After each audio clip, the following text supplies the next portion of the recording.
వివాహం ఆలస్యం, నిరుద్యోగం, ఉద్యోగ సమస్యలు, ఆర్థిక సమస్యలు, నరదృష్టి, వ్యాపారాభివృద్ధి కొరకు ఈ ఆలయాన్ని సందర్శించండి. శనీశ్వర దేవాలయం road number 3, Dwarakanagar main road, Munuganur, Hayathnagar, Hyderabad, Telangana. Phone number 9393584460. Shanishwara అనుగ్రహ ఫల సిద్ధ్యార్థం ఆలయాన్ని సందర్శించి సకల దోషముల నుండి విముక్తి పొందగలరు. Welcome to our channel. 2025 close అవబోతుంది, 2026 మరి స్టార్ట్ అవబోతుంది. మరి 12 రాశుల వాళ్ళకి 2026లో ఎలా ఉండబోతుంది, ఏం జరగబోతుంది, ఇవన్నీ కూడా అడిగి తెలుసుకోవడానికి ఈ రోజు మన ముందున్నారు astro psychologist Naganath garu. Welcome sir. Welcome. Thank you. How are you sir? I'm always the same. అప్పుడు ఒకటే ఇలా ఉంటుంది సార్. కుంభరాశి వాళ్ళకి 2026 సంవత్సరము ఎలాంటి ఫలితాలను ఇవ్వబోతుంది? వాళ్ళను ఉన్నత శిఖరాలకు మరి అధిగమిస్తుందంటారా, లేకపోతే పాతాళానికి పడేస్తుందంటారా? వాళ్ళ రాశి ఫలం ఏం చెప్తుందంటారా సార్? నిర్మల గారు, మీరు ఎప్పుడైనా డిటాచబుల్ అటాచ్మెంట్ అనే పదం విన్నారా? ద ఇయర్ ఆఫ్ 2026 ఫర్ కుంభరాశి is a detachable attachment. Okay. So ఒక లైన్లో చెప్పాలంటే డిటాచ్మెంట్, అటాచ్మెంట్ రెండు. ఒక డిటాచబుల్ అటాచ్మెంట్ అంటే ఏంటి మేడం? ఇప్పుడు ఆ బాటిల్ మీద స్టిక్కర్ ఉంది, ఆ స్టిక్కర్ ఉన్నంత వరకు ఏంటి దానికి ఉన్న అటాచ్మెంట్, అది తీసేస్తే డిటాచ్మెంట్. సో కుంభరాశి వాళ్ళకి ఈ సంవత్సరం ఉన్న అటాచ్మెంట్స్ అన్నీ కూడా డిటాచ్మెంట్ వైపు తీసుకువెళ్తాయని అర్థం. ఓకే. అటాచ్మెంట్ దేని వల్ల వస్తుంది? భౌతిక సుఖ సంతోషాల వల్ల. ఇల్లు, వాకిలి, భార్య, పిల్లలు, భర్త, ఆస్తి, చిరచరాస్తులు, తాత ముత్తాతల ఆస్తులు, బంగళా, విదేశీయానం, బంగారం, ఇవన్నీ ఏంటి? ఈ భౌతిక సుఖ సంతోషాలు. ఇవి రాహువు యొక్క పోర్ట్ఫోలియో. వీళ్ళకి అంటే వాళ్ళకి రాశిలోని, కుంభరాశిలోని రాహు ఉంటాడు. 2025 నుంచి 26 ఒకవేళ కంపేర్ చేస్తే 2025లో 4 దీర్ఘకాలికంగా ఉండేటువంటి రాశుల్లో సంచరించేటువంటి గ్రహాలు 4. ఒకటి శని, గురువు, రాహువు, కేతు. ఓకే. ఇది 2025 మే నుంచి స్టార్ట్ అయింది. కానీ 2026లో ఒక రాశి మాత్రమే సంచారం, గురువు యొక్క సంచారం రాశి కర్కాటక రాశిలోకి సంచరిస్తాడు. ఓకే. మిగతా 3 సుదీర్ఘకాలంగా ఉండేవి అక్కడే ఉంటాయి. మీనంలో శని, కుంభంలో రాహు, సింహంలో కేతు. ఓకే. సో వీళ్ళకి ఆబ్జెక్టివ్ సక్సెస్, ఆబ్జెక్టివ్ ఐడెంటిటీ, ప్రపంచంలో మీకు నోబెల్ ప్రైజ్ వచ్చినా, మీ ఇంట్లో సిరి సంపదలు మీరు పెంచుకున్నా, లాటరీ వచ్చినా, మీరు జాక్పాట్ వెళ్ళగొట్టినా, క్యాసినోలో మీరు కోట్లు సంపాదించినా, ఇవన్నీ దేనికి సంకేతం? ఈ భౌతిక ఇహలోక సుఖ సంతోషాలకి ఒక చిహ్నం ఇది. మరి ఈ రాహు యొక్క ప్రభావము స్టార్టింగ్ స్టేజ్ ఆఫ్ 2026లో ఎలా ఉంటుంది కుంభరాశి వాళ్ళకి? సో వీళ్ళకి 2025లో సంపాదించినటువంటి చాలా మటుకు డబ్బు, ఆర్థిక స్వేచ్ఛ, వీళ్ళకి స్టార్టింగ్ ఆఫ్ ద 2026 కొంచెం రివర్స్లో ఉంటుంది జర్నీ. అంటే మీ ఇన్వెస్ట్మెంట్స్కి రిటర్న్స్ కానీ, లేదా మీరు ఏవైతే బిజినెస్లో డబ్బులు పెట్టారు వాటికి లాసెస్ కానీ మీకు స్టార్టింగ్స్లో కనపడుతుంది మేడం. కుంభరాశి వాళ్ళకి initial stage of January, February, March కనిపిస్తాయి. కానీ మనకి ఇయర్ ఆరంభమే ఎలా ఉంది, మనకి ఈ సంవత్సరం మనకు బాగోదేమో, ఇంకా ఫస్ట్ డే జనవరి ఎక్స్పీరియన్స్ మొత్తం ఇయర్ మొత్తం ఒకటి ఎలా ఉంటుందని కూడా అనుకుంటారు. తెలుసు కదా మీరు? The first day of experience is the eternal experience of the 2000 particular year అనుకుంటారు మన వాళ్ళు. అట్లా కాకుండా రాహు వీళ్ళకి ఏమి ఇస్తాడు, ఏమి తీసుకుంటాడు, వీళ్ళ నుంచి ఏ భ్రమలో పెడతాడు అంటే, రాహు వీళ్ళకి ఆల్రెడీ గుర్తుపెట్టుకుంటారు. రాహు ఎప్పుడు కూడా కొంచెం శని లక్షణాలు ఉంటాయి రాహు కూడా. ఎలా అంటే, మీరు ఇంతకు ముందర ఎంత కష్టపడ్డారు, ఎంత ప్రణాళిక వేశారు, ఎంత క్రమశిక్షణతో ఉన్నారు. అంటే కేవలం మన ఇంట్లో కూర్చొని పకటగల్లు కన్నా కాదు మేడం, మీరు పని చేయాలి, శ్రమించాలి, శ్రమదానం కూడా చేయాలి. సో మీరు 2025లో ఏం చేశారు also is being noticed by Rahu. So రాహువు యొక్క లక్షణము, ఎవరైతే వాళ్ళ ఆలోచనని, వాళ్ళ కళని సాధకం చేసుకోవడానికి ప్రయత్నం చేశారో వాళ్ళకి ఖచ్చితంగా మోర్ దాన్ 60-70% రిజల్ట్ ఉంటుంది. కేవలం ప్రణాళికలు మనవి, ఆలోచనలు, ఊహలు మనవి, కళ్ళు మాత్రం పక్కనోడివి. అర్థమైందా? కళలు మనవి, కళ్ళు పక్కనోడు. అంటే తల్లిదండ్రుల మీద ముఖ్యమైన మెయిన్ పాయింట్ ఏంటంటే, రాహుకేతువులు తల్లిదండ్రులకు సంబంధించిన ఆస్తి, చరాస్తులు. ఇప్పుడు మీ నాన్నగారి ఆస్తి మీకు రావాలంటే రాహు స్థానం చూడాలి మేడం. మీ తల్లిగారి ఆస్తి రావాలంటే మీ కేతు స్థానం చూస్తారు. సో ఎవరైతే 2025 నుంచి లేదా 24 నుంచి కూడా కావచ్చు, మీరు ఏవైతే మీరు ఊహల్ని మీ యొక్క కళల్ని సాధకం చేసుకోవడానికి మీరు చేసిన ప్రయత్నంలో వనరులు, ఆర్థిక వనరులు ఎవరైతే కావు అంటే ఈ కుంభరాశిలో పుట్టిన వాళ్ళు వేరే వాళ్ళ నుంచి బెగ్ బారో స్టీల్ లాగా తెచ్చి ఇన్వెస్ట్మెంట్ చేస్తారో వాళ్ళకి మాత్రం ఖచ్చితంగా 2026 ప్రథమ భాగం చుక్కలే. ఇది ఆబ్జెక్టివ్ సక్సెస్ కోసం. ఇది ఏని డబ్బు మాత్రమే, పేరు ప్రఖ్యాతలకు సంబంధం లేదు, ఓన్లీ డబ్బు సంపాదించిన కూడా తెచ్చింది. రెండోది, వీళ్ళకి ధనస్థానంలో శని ఉంటాడు. కుంభరాశి వాళ్ళకి మీనరాశి అయినటువంటి ధనస్థానం ప్లస్ మోక్షస్థానం కూడా అదే శనికి. ఎందుకంటే మేషం నుంచి మీనం మోక్షం కదా, సో మోక్షస్థానం. సో వీళ్ళు చాలా మటుకు స్టార్టింగ్ ఆఫ్ ద ఇయర్, ఇది స్టార్టింగ్ ఆఫ్ ద 2026లో కొంత డబ్బు వీళ్ళ చేతిలో నుంచి వెళ్ళిపోతుంది. సో వెళ్ళిపోయిన డబ్బు వల్ల ఏమవుతుంది, మనకి మనస్తాపం చెందుతుంది. ఈ సంవత్సరం కుంభరాశి వాళ్ళకి అంతా కూడా ఫైనాన్షియల్ అన్సర్టనిటీస్ అన్నీ కూడా ఇట్లా సముద్రంలో అలల్లాగా ఉంటాయి. ఎప్పుడు రైజ్ అవుతుందో షేర్ మార్కెట్ లాగా ఎప్పుడు పడిపోతుందో తెలియదు. కానీ స్టార్టింగ్ స్టేజ్ ఆఫ్ 2026 మాత్రం ఈజ్ నాట్ ఫేవరబుల్. ఇది మాత్రం వీళ్ళు గుర్తుపెట్టుకోవాలి, అట్లీస్ట్ ఫర్ 3 to 4 months. వీళ్ళకి బెస్ట్ టర్మ్ ఎప్పుడు వస్తుంది అంటే మాత్రం May June September October even December, ఇవి వీళ్ళకి మోస్ట్ ఫేవరబుల్ టైం. ఈ అటాచ్మెంట్ అన్నది కుంభరాశి వాళ్ళకి నేను ఎప్పుడు చెప్తుంటాం, ధర్మ అర్థ కామ మోక్షాలను విని ఉంటారు. ధర్మము అంటే వీళ్ళకి ఎంత బుద్ధి ఉంటుందంటే ఈవెన్ చాలా చిన్న పిల్లవాడికి కూడా, కుంభరాశిలో పుట్టిన వాడికి what is right what is wrong వాళ్ళకి అవగాహన ఉంటుంది. అంటే ఏంటి, తల్లి అయినా పక్కింటి స్త్రీ అయినా లేకపోతే ఎవరైనా వీళ్ళ ధర్మం ఒకటేలా ఉంటుంది madam. They will say what is right what is wrong. అమ్మ నువ్వు తప్పు చేసావని ఎలా చెప్పగలడో పక్కింటి ఆమెతో సంబంధం లేదు, ఆమె కూడా మేడం మీరు తప్పు చేశారని చెప్పేస్తారు. So they knows what is right what is wrong. అర్థ మీన్స్ ఫైనాన్స్. వీళ్ళు ఏం ప్లాన్ చేసినా కానీ వాళ్ళ ఆలోచనలో వాళ్ళ ఊహల్లో ఈ ఆర్థికపరమైనటువంటి విషయాల అవగాహన ఉంటుంది. ఇప్పుడు స్కూల్ పిల్లవాడు కూడా వాడికి ఎవరైనా చాక్లెట్ ఇస్తే ఈ చాక్లెట్ కాస్ట్ ఎంత ఉంది, నేను నెక్స్ట్ టైం వాడికి చాక్లెట్ ఇస్తే ఇంతకంటే మంచిది ఇవ్వాలి లేకపోతే సమానంగా ఇవ్వాలి. అంటే ఏంటి, అక్కడ క్వాలిటీతో పాటు ఎకానమీ కూడా చూశాడు. ధర్మ అర్థ ఫైనాన్షియల్ మ్యాటర్స్ అయిపోయినాయి. కామ మీన్స్ నాట్ సెక్స్. కామ అంటే డిజైర్ మేడం, కోరిక. వీళ్ళు ప్రతిదీ కూడా ఒక బలమైన కోరికలాగా తీర్చుకుంటారు. అర్థమైందా?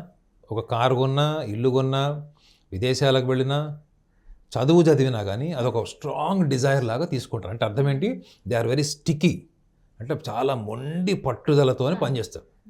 అందుకే వీళ్ళకి బహుభాష ప్రావీణ్యం లేదా అనేక రకాల సబ్జెక్ట్స్లో వీళ్ళకి మంచి ప్రావీణ్యం ఉంటుంది. వీళ్ళు కనుక తెలుగు వాళ్ళు అయ్యి కర్ణాటకకి వెళ్ళారనుకోండి, 1 monthలో కన్నడ నేర్చుకుంటారు. అక్కడ నుంచి తమిళనాడు వెళ్తే తమిళ్ నేర్చుకుంటారు. అంతే. So they can learn, adapt, execute within a very short span. అంటే ఇమాజిన్ చేయండి వాళ్ళ మెమరీ ఇంటెలిజెన్స్ ఎంత ఉందో. ఇదేంటి ధర్మార్థ కామ మోక్షాల్లో కామం అంటే ఏంటంటే వీళ్ళు ఏదైనా కోరికలాగా తీర్చుకుంటారు, బలమైన కోరిక, కాకపోతే వెరీ స్టిక్కీ, మొండిగా ఉంటారు కాబట్టి తీసుకుంటారు. మోక్షం, ఆ మోక్షమే వీళ్ళకి సమర్థభావం. ఇప్పుడు మోక్షం అంటే ఏంటి మేడం, మీరు అన్ని కోరుకున్నారు, మీరు ఎంతో కష్టపడి ఒక పెద్ద ఒక చెట్టుని పెంచారు, దానికి ఎన్నో ఫలాలు వచ్చినాయి, మీరు ఫలం తినాలనుకున్నప్పుడు అవన్నీ వేరే వాళ్ళకి ఇవ్వాల్సిన పరిస్థితి వచ్చినాయి, లేదా కూడా దొంగతనం చేసాడు, అప్పుడు మీరు ఎలా ఉంటారు? వీళ్ళు ఎంత ఎమోషనల్ నేచర్ అంటే వీళ్ళ పైకి అస్సలు కనపడరు, ప్రాక్టికల్ ఉంటారు. అలాంటిది వెళ్ళిపోతే కూడా దాన్ని వీళ్ళు ఫిలాసఫికల్గా తీసుకుంటారు. ఏంటి, సరే పోన్లే పాపం వాళ్ళు ఎవరో పూర్ పీపుల్ తిన్నారు, అది చెప్పినప్పుడు మీ గుండె కోసి ఇట్లా బయట ఇచ్చేయాలనిపిస్తుంది మేడం. కుంభరాశి వాళ్ళు ఎంత బ్యూటిఫుల్గా, ఎంత సాఫ్ట్గా, బ్యాలెన్స్డ్గా చెప్తారంటే పోన్లే పాపం వాడు ఆకలి మీద వచ్చాడేమో, తినేసాడేమో, పోన్లే ఎవరికొకటి పనికొచ్చింది కదా, అలా నిట్టూర్పు ఉండదు మళ్ళీ. అది మేడం వీళ్ళకి, అది సృష్టి ప్రకృతి నుంచి వచ్చినటువంటి లక్షణం. ధర్మార్థ కామ మోక్షాల్లో 4 లక్షణాలు వీళ్ళకి ఏకకాలంలో ఉంటాయి మేడం. వీళ్ళు ఎప్పుడు కమర్షియల్ అయిపోతారో తెలియదు, ఎప్పుడు అటాచ్మెంట్ పెరిగిపోతుందో తెలియదు, ఎప్పుడు డిటాచ్ అయిపోతారో తెలియదు. కానీ వీళ్ళు ఎప్పుడున్నా కానీ వీళ్ళకి మాత్రం చాలా సూటిగా స్ట్రైట్ లైన్ ఉంటారు. ఇదే వీళ్ళకి సమస్య ఈ యొక్క 2026లో. They should not be too straight, they should be tactful, diplomatic in terms of maintaining relations and financial decisions. వీళ్ళు చాలా మటుకు మేడం గుడ్డిగా నమ్మి పార్ట్నర్స్కి వాళ్ళకి లేదా లైఫ్ పార్ట్నర్ కూడా కావచ్చు, in terms of financial matters చాలా పూర్తి ఫైనాన్షియల్ రెస్పాన్సిబిలిటీస్ వాళ్ళకి ఇచ్చేస్తారు. వీళ్ళు అబ్జర్వ్ చేస్తారు, వాళ్ళు దొంగలని తెలుసు, చీటింగ్ చేస్తారని తెలుసు, కానీ క్రమశిక్షణను తీసుకొచ్చి పెట్టేటప్పటికి అప్పటికే వీళ్ళకి వాళ్ళతోని ఒక బాండేజ్ ఫామ్ అయిపోతుంది. ఒకసారి బాండేజ్ ఫామ్ అయిన తర్వాత కుంభరాశి వాళ్ళు నష్టాన్ని దుఃఖాన్ని తీసుకుంటారు తప్ప వాళ్ళతోని యుద్ధానికి దిగి వాళ్ళని కట్ చేసే టైపు కాదు. ఓకే, చూడండి ఎంత గొప్ప సంస్కారం ఉంది వీళ్ళకి. వీళ్ళకి రాజకీయ రంగంలో కానీ మరి ఫిలిం ఇండస్ట్రీ వాళ్ళకి ఎలా ఉంటుందంటారు సార్? ఈ సంవత్సరం ముఖ్యంగా మేడం, ఈ సంవత్సరంలో ముఖ్యంగా ఫస్ట్ స్టార్టింగ్ ఇయర్ ఏంటంటే ఫైనాన్షియల్ మ్యాటర్స్ అండ్ అడ్మినిస్ట్రేషన్. అంటే వీళ్ళు ఎక్కడన్నా ఉన్నాడు, ఏ రంగంలో ఉన్నాడు, విద్యలో, రాజకీయ రంగాల్లో కానీ లేదా వ్యాపార రంగంలో ఉండండి, ఫస్ట్ స్టార్టింగ్ అడ్మినిస్ట్రేషన్ వీళ్ళ కంట్రోల్ ఉండదు. వీళ్ళు పూర్తిగా డొసైల్, కన్వెన్షనల్, ఒక సరెండర్డ్ అట్మాస్ఫియర్ వీళ్ళకి క్రియేట్ అవుతుంది. సో ఇది వీళ్ళకి చాలా మానసికంగా ఇబ్బందికరమైంది. ఎందుకంటే వీళ్ళు స్వేచ్ఛ, స్వతంత్ర భావాలకి అతీతంగా బతకడం కంటే చనిపోవడం బెటర్ అనుకునేటువంటి రాశి. సో అంత స్వతంత్రాన్ని కోరుకుంటారు మేడం. వీళ్ళకి చివరికి భార్య, పిల్లలు, తల్లిదండ్రులు నిర్బంధిస్తే కూడా ఉండలేదు. సో ఇంత స్వేచ్ఛ కోరుకునే వాళ్ళు వీళ్ళు ఎప్పుడు కూడా వేరే వాళ్ళకి వ్యూహకర్తలుగా, వేరే వాళ్ళకి గైడ్ చేయడం, వేరే వాళ్ళకి కష్టకాలంలో నిలబడడంలో వీళ్ళు దిట్ట. సో రాజకీయ నాయకులు అన్నారు కాబట్టి రాహువు లేకుండా వీళ్ళకి ఏ రాజకీయ నాయకుడికి ఉన్నతమైన పవర్ రాదు మేడం. అందులో కుంభరాశిలో Rahu is very powerful than in వృషభ రాశి. వృషభ రాశిలో వచ్చాయంటారు కానీ కుంభరాశి రాహువే చాలా పవర్ఫుల్. అంటే ఫలితాల్ని క్విక్గా ఇచ్చేవాళ్ళు. ఓకే, సో నాకు తెలిసి ముఖ్యంగా కుంభరాశి వాళ్ళకి ఈ సంవత్సరంలో సోషల్ ఐడెంటిటీ, సోషల్ గ్లామర్ విపరీతంగా ఉంటుంది మేడం. వీళ్ళు వద్దనుకున్నంత పేరు, వద్దనుకున్నంత ప్రఖ్యాతులు వస్తాయి కానీ after May only they will get. May తర్వాతే వస్తుంది వాళ్ళకి. ఎట్ ద సేమ్ టైం వీళ్ళని వద్దనుకొని వెళ్ళిపోయిన జీవిత భాగస్వాములు, ప్రేమికులు కూడా తిరిగి వస్తారు. గుడ్ న్యూస్ కదా. రెండోది తల్లిదండ్రుల ఆస్తులు లేదా తల్లిదండ్రుల హెల్త్ విషయానికి వచ్చేటప్పటికి వీళ్ళు చాలా హైలీ రెస్పాన్సిబుల్ పీపుల్. అంటే వీళ్ళ రెస్పాన్సిబిలిటీ ఈ సంవత్సరంలో తల్లిదండ్రుల ఆరోగ్యం మీద, ముఖ్యంగా తల్లి and grand parents madam. So వీళ్ళ రెస్పాన్సిబిలిటీ వీళ్ళ మీద ఎక్కువ ఉంటుంది. సో కొంత వీళ్ళకి ఆర్థికంగా ఖర్చు కూడా ఉంటుంది, ఆరోగ్యం మీద ఉంటుంది. కాన్స్టిపేషన్, డైజెస్టివ్ ఇష్యూస్ ఈ సంవత్సరంలో వీళ్ళకి కొంచెం ఎక్కువ ఛాన్స్ ఉంటుంది. Constipation and digestive. సో వీళ్ళకి మైగ్రేన్ కానీ, మూడ్ స్వింగ్స్ కానీ వచ్చేటువంటి అవకాశం కూడా వీళ్ళకి ఈ సెకండ్ హాఫ్ నుంచి ఛాన్స్ ఉంటుంది.